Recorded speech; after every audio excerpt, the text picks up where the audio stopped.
Terima kasih Anda masih bersama kami di Kompas Petang. Saudara, merespons permasalahan premanisme yang berkedok organisasi masyarakat yang meresahkan, Puspom TNI melakukan kerjasama dengan Polri untuk melakukan penertiban.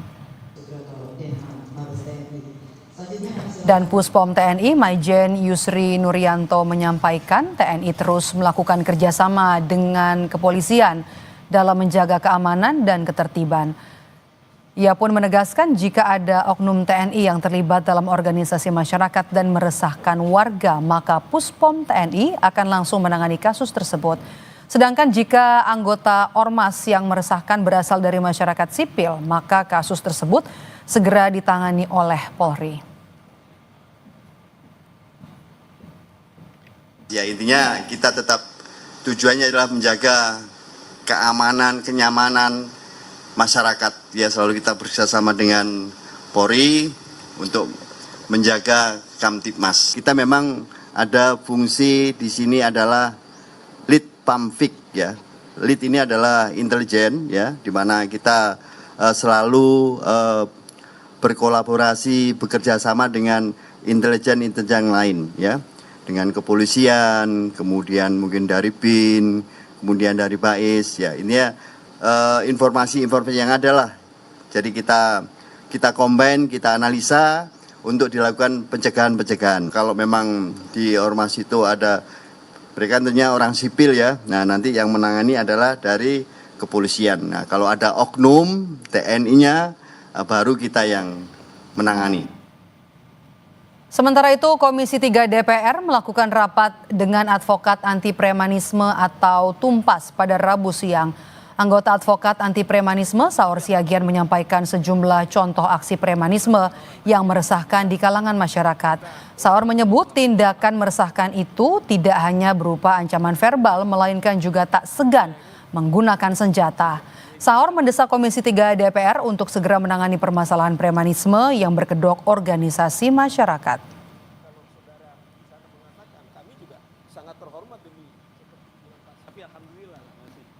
Pemerintah membentuk Satuan Tugas Terpadu Operasi Penanganan Premanisme dan Organisasi Kemasyarakatan atau Ormas yang dinilai meresahkan. Apakah Satgas ini kemudian mampu untuk membasmi ormas meresahkan yang dinilai sudah mengganggu investasi?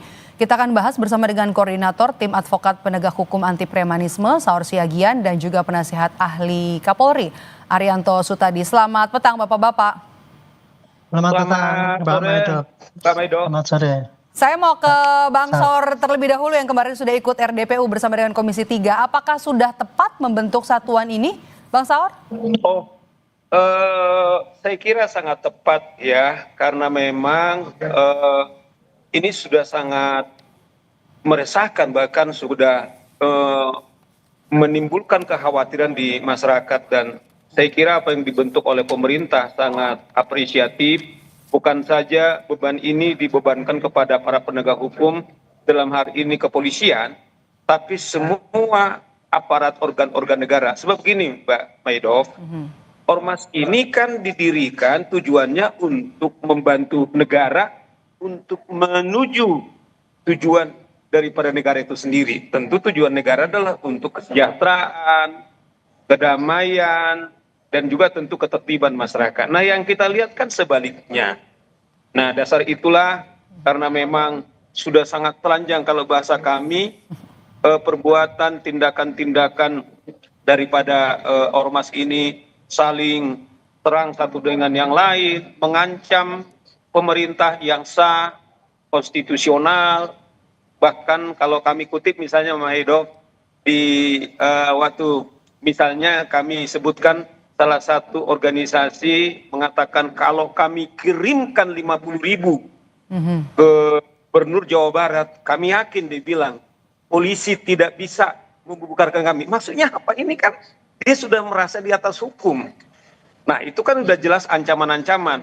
Nah, ketika ada organisasi atau organ-organ dalam hal ini tentara, dan memang ini juga bisa mempengaruhi pertahanan kita kalau mereka ini sudah seperti negara sendiri dalam rangka melakukan tindakan-tindakan mereka, Mbak Maido. Kita sudah dapat poinnya di situ. Pak Arianto, tadi Bang Saur menyebut kalau ini posisi ormas sudah seperti berada di atas hukum begitu. Apa kemudian yang membuat polisi ini bisa kurang tegas, tidak tegas untuk menindak aksi-aksi yang dilakukan oleh ormas?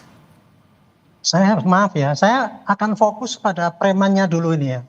Preman itu ada suatu gejala ya. Apabila aparat itu tidak sanggup atau tidak bertanggung jawab untuk mengatasi keamanan di lingkungannya. Di mana aparatnya itu tidak bertanggung jawab, maka preman di situ akan tumbuh dengan suburnya. Itu jadi preman itu adalah orang yang ingin mau bebas seenaknya sendiri, mencari makan dengan kekerasan, dengan kejahatan dan sebagainya, tanpa boleh ditindak oleh aparat. Itu definisi preman ya. Nah sekarang ini preman ini menjelma menjadi ormas ini, saya amati ya, preman ini sudah dari dulu ada Mbak.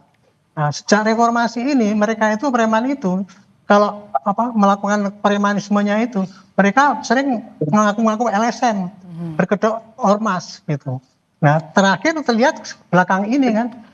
Jadi intinya adalah preman itu karena dibiarkan oleh aparat tidak ditindak, atau lebih besarnya lagi tidak hadirnya negara untuk mengamankan di daerah-daerah yang kecil itu, akhirnya mereka menjadi raja di sana, raja yang ingin bebas. Nah, makanya kalau sudah dibentuk ini operasi ini saya sangat setuju sekali dan sangat bagus sekali. Cuman menurut saya ini telat ini. Mestinya dari dulu ya ada tumbuh kecil tuh preman harus disikat supaya mereka tidak bebas kesana kemari seenaknya sendiri saja.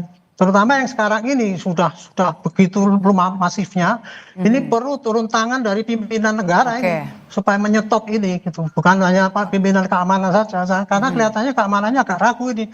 Melihat background daripada yang mengaku ormas dan kemudian melakukan premanisme yang melebihi daripada preman yang ada selama ini. Itu pandangan saya segitu kayak itu. Jadi menurut Anda ini menjanjikan Satgas ini? Apa kemudian indikator keberhasilan nanti, keberhasilan dari kerja Satgas ini?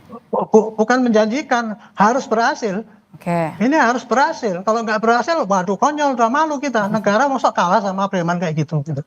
Jadi ini harus dilaksanakan dan harus berhasil. Dan berhasilnya bukan hanya seketika besok selesai nggak ada preman. Harus seterusnya tidak ada lagi preman yang seperti ini. Harusnya kayak gitu sikap pemerintah. Gitu. Saya mau ke Bang Saur, kata Pak Arianto tadi harus berhasil. Tapi kalau menurut Anda sendiri, apa indikator keberhasilannya? Kenapa saya setuju dengan Mas Arianto? Kenapa ada kata harus? Karena kalau kita lihat cara alat-alat yang mereka gunakan itu kan juga alat yang digunakan aparat penegak hukum, senjata, kemudian juga kekerasan sangat telanjang. Artinya gini loh, ini sudah seperti head to head antara ormas ini dengan negara. Nah kalau sampai segera tidak tuntas atau dituntaskan para preman ini, ya seperti saya bilang tadi contoh itu, sudah mereka mengatakan bahwa negara tidak bisa berbuat apa-apa. Dan yakin kalau nggak bisa 50.000, saya punya anggota 500.000 di Jawa Barat. Itu kita dengarkan. Belum lagi sudah terjadi penyegalan perusahaan sesuai.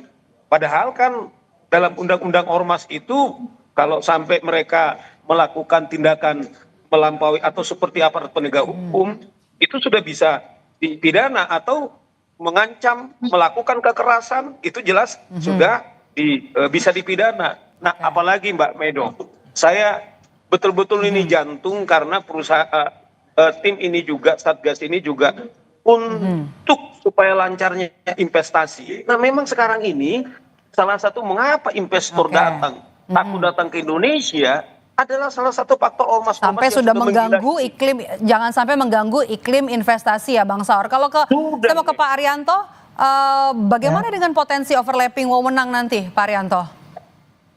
Saya kira kalau untuk sekarang ini ya nggak usah pikir-pikir apa menang lah. Yang penting itu tujuannya berhasil dulu. Preman itu harus dibasmi oleh siapapun, terutama oleh aparat negara gitu. Kalau sampai preman ini nggak bisa dibasmi gitu, wah udah kita tuh konyol jadi negara ini. Katanya negara terkuat di Asia Tenggara, tapi ngatasi preman yang kayak gitu aja nggak bisa. Preman itu ya sebetulnya tidak sangat berbahaya sekali karena mereka juga paling senjatanya juga cuma beberapa biji aja. Mereka tuh cuma gertak sambal aja karena kekuatannya banyak dan kenekatannya itu akibat daripada tindakan aparat tidak tegas, kenekatan mereka makin menjadi-jadi. Nah sekarang udah kelihatannya kerugian daripada preman itu bukan pada orang perorangan. Sekarang negara ini diancam ini. Suatu investasi yang tinggi kemudian di situ karena preman akhirnya nggak jadi ke situ. Ini sudah menjadi ancaman negara. Makanya harus negara secara total harus melawan ini preman ini. Menurut saya harus hilang ini, bukan hanya hilang yang belakang-belakang ini, tapi hilang seterusnya, tidak ada lagi premanisme yang berlangsung di Indonesia ini gitu. Jadi kalau saya lihat ini kewenangan siapa, saya pikir itu nanti akan cuman itu menurut saya ya, kalau kita itu membingungkan mengenai kewenangan ini, kita ini kan cuma diadu-adu domba terus oleh asing itu ya, yang ingin menghancurkan negara ini. Makanya sekarang harus ditindak tegas dan harus hilang. Terima kasih Pak Arianto. Saya mau ke Bang Saur lagi. Bang Saur, Satgas kemudian akan dibentuk. TNI kemudian juga Polri. Apa kemudian yang Anda lihat ya hambatan yang bisa atau potensi hambatan yang terjadi dalam penindakan ini? Kemudian kalau Anda baca hambatan ini kemungkinan datang dari mana, Bang Saur?